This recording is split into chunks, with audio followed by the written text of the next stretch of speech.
یہ رب کے ساتھ وعدہ کیا ہوا، ہم نے سچ کو جھوٹ کر دیا ہے۔ اور جو آیت میں نے پڑھی ہے نا فَنَجْعَلْ لَعْنَةَ اللَّهِ عَلَى الْكَاذِبِينَ، اللہ کی لعنت ہوتی ہے جھوٹوں پر۔ اور یہ جو لعنت ہے یہ اس بارے میں ہے جو میں آپ سے وعدہ کروں اور آپ میرے ساتھ کریں اور وہ وعدہ پورا نہ کریں۔ آپ میرے ساتھ ایک سچ بولیں، میں آپ کے ساتھ سچ بولوں، اس کو میں پورا نہ کروں، جھوٹ کر دوں، تو یہ اللہ کی لعنت ہے۔ بندہ بندے کے ساتھ جھوٹ بولے تو اللہ کی لعنت ہے، جب بندہ رب کے ساتھ جھوٹ بولے تو پھر کتنی بڑی لعنت پڑتی ہوگی۔ وَنَسْجُدُ، اور تیرے لیے سجدہ کرتا ہوں، تجھے سجدہ کرتا ہوں، تیری بارگاہ میں اپنی جبین نیاز کو جھکاتا ہوں، تیری بارگاہ میں اپنے آنکھوں میں عاجزی اور انکساری کا پیکر بنا کے پیش کرتا ہوں۔ یہ وعدہ کرتا ہے بندہ رب سے۔ اور پھر جب اب سجدے کا مطلب رب کی بارگاہ میں جب سجدہ کا مطلب ہے تو یہ 7 ہڈیاں جو ہیں، یہ جو فرض ہے زمین پہ لگنا، یہ ضروری ہے۔ اور عام غیر اللہ کے لیے سجدے کا معنی کیا ہوگا کہ اس کو بندہ اپنا حاجت روا مان لے۔ کسی کے پاس پیسے بہت ہیں، وہ آپ وڈیرا ہے، سرمایہ دار ہے، جاگیردار ہے، اور آپ یہ سمجھ میں اور خدا سے مانگنا چھوڑ دیا ہے، اس کے در پہ پڑے رہتے ہیں، اس سے لو لگائے رہتے ہیں، اس سے امید کی لو جو ہے وہ وابستہ کیے رکھتے ہیں، تو یہ اس غیر اللہ کی چوکھٹ پہ سجدہ کرنے کے مترادف ہے، اور بندہ رب سے کیے ہوئے وعدے سے منحرف ہو جاتا ہے۔ وَإِلَيْكَ نَسْعَىٰ، ہمیں جب بھی کوئی مشکل آئے گی وَإِلَيْكَ نَسْعَىٰ، دوڑ کے تیری طرف آئیں، دعائے قنوت میں، جائے نماز پہ، نماز کی حالت میں، قیام کی صورت میں، باوضو حالت میں بندہ رب سے وعدہ کر رہا ہے وَإِلَيْكَ نَسْعَىٰ، جب مصیبت پڑے گی تو تیری طرف آئیں، دوڑ کے تیری بارگاہ میں حاضر ہوں۔ ایک بات ذہن میں آ گئی، سنیے، ایمان کو تازہ کیجیے۔ حضرت امام غزالی رحمۃ اللہ تعالی علیہ نے علوم الدین کے اندر یہ واقعہ نقل کیا ہے، قیامت والے دن جب جنتیوں کے جنت میں جانے کا فیصلہ ہو جائے گا تو جنت کا دروازہ نہیں کھلے گا۔ حضور تو بھی سفارش فرما رہے ہیں، سفارش کر رہے ہیں، اولیاء بھی کر رہے ہیں، حفاظ کرام، جو علماء کرام اور شہداء،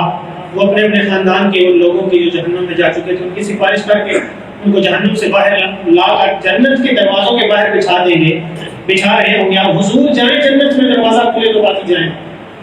تو حضور تو ابھی بزی، حضور تو مصروف ہے نا امت کی شفاعت۔ تو حضرت امام غزالی نے لکھا کہ اس کے اسلام میں جو لوگ لاکھوں اربوں کروڑوں لوگ بیٹھے ہوں گے جنت کا دروازہ کھلنے کے انتظار میں، ان میں سے کچھ لوگوں کو اللہ کریم اڑنے کی طاقت عطا کرے گا اور وہ اڑ کے بغیر جنت کے دروازے کھلے اڑ کے جنت کے اندر داخل ہو جائیں گے۔ فرشتے ان کے پیچھے چلے جائیں گے، بھائی تمہارا ایسا کون سا عمل تھا دنیا میں کہ تمہیں اللہ تعالیٰ نے دروازہ کھولنے کا بھی انتظار نہیں کروایا، تم اڑ کے جنت میں آ گئے، اوپر سے محلوں کے محلات جو تھے ان کے اوپر سے تم جنت میں آ گئے۔ وہ کہیں گے ہم نماز پڑھتے تھے، روزے رکھتے تھے، حج کرتے تھے، زکات کرتے تھے۔ فرشتے کہیں گے وہ تو وہ بھی کرتے تھے جو باہر جنت کا دروازہ کھولنے کے انتظار میں بیٹھے، ایک تو وہ بھی تھے، تبھی تو جنت میں جا رہے ہیں نا۔ تمہارا کون سا خاص عمل تھا؟ وہ یہ عمل تھا وَإِلَيْكَ نَسْعَىٰ، وَإِلَيْكَ نَسْعَىٰ، ہم دوڑ کے تیری طرف ہی آتے ہیں۔ وہ عرض کریں گے بندے کہ ہمارا یہ عمل شاید اللہ کو زیادہ مقبول تھا کہ ہم اللہ کی رضا میں راضی رہا کرتے تھے، ہم شکوہ گناہ شکایات نہیں کرتے تھے۔ ہمارے دیکھ لیا، ہمیں مصیبتیں آ رہی ہیں، ہمارے گھر میں بیماری آ گئی ہے، کسی نے تعویذ کروا دیا، کسی نے جادو کروا دیا، ٹونا کروا دیا، یہ ہو گیا وہ ہو گیا،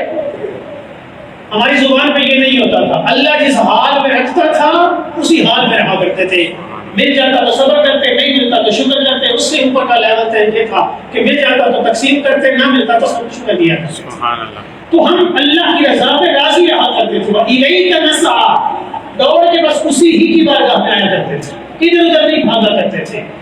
وَنَحْفِدُ، اور اسی کی رحمت کی طرف متوجہ ہوا کرتے تھے۔ دعائیں کرتے ہیں قبول نہیں ہوتی،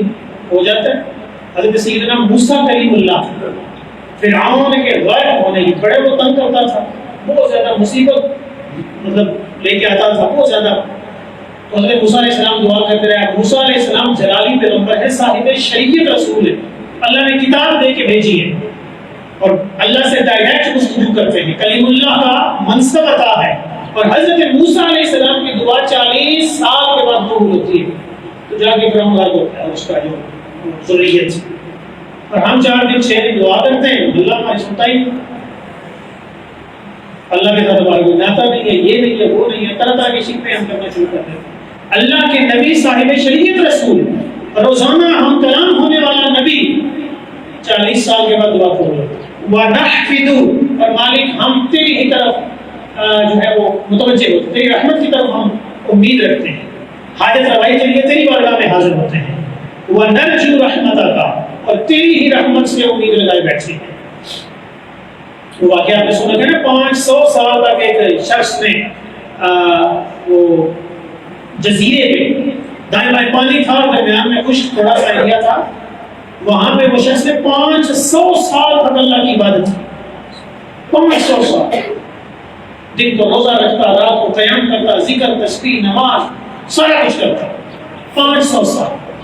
اللہ کے رسول صلی اللہ علیہ وسلم نے فرمایا قیامت والے دن اس کا معاملہ کیا ہوگا؟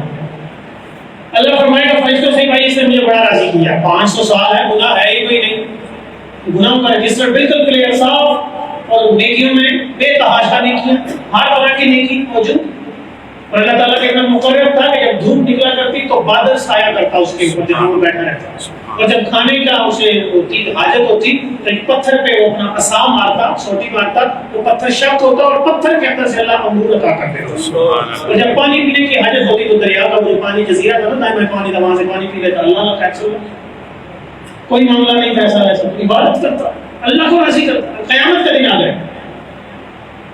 اللہ فرمائے گا فرشتوں اس نے مجھے بڑا راضی کیا، بڑا میں اس سے خوش ہوں، میرے فضل کے ساتھ اس کو جنت میں لے جاؤ۔ وہ بندہ عرض کرے گا مالک گناہ میرے نامہ اعمال میں ہے کوئی نہیں، نیکیاں ہی نیکیاں ہیں، اور تجھے راضی کرنے کے علاوہ کام بھی کوئی نہیں کیا، اور آج بھی تیرے فضل سے جنت میں جاؤں، تیری رحمت کے ساتھ جنت میں جاؤں۔ اللہ بڑا بے نیاز ہے، اللہ الصمد ہے، وہ کہے گا ٹھیک ہے بھائی تیرے فضل اور اس رحمت کے برائے سے جنت میں لے جاؤ۔ اب فرشتے جو ہے نا، جنت تو جہاں پہ ترازو لگا ہوا ہے نا، جہاں پہ میزان عمل ہے، اس سے تو جنت بالکل صاف تو نہیں ہے، تھوڑی فاصلے پہ ہے، تو فرشتے اس کو لے کے جانے لگے گا نا، پیدل 4 قدم چلے گا نا تو پیاس لگے گی، بڑی شدت کی پیاس ترے لگے گی اس کو،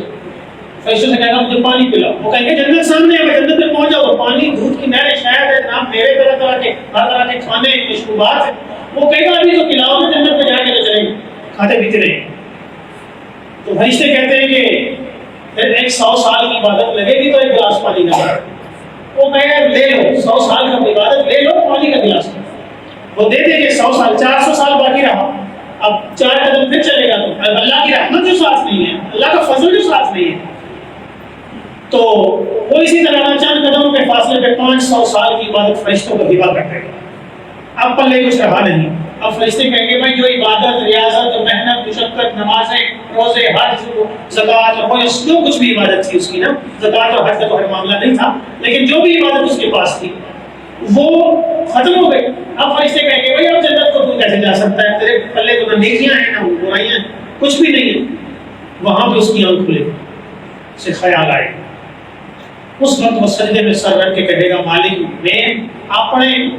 عملوں پہ مان نہیں کرتا، تو اپنے فضل سے مجھے جنت عطا فرما۔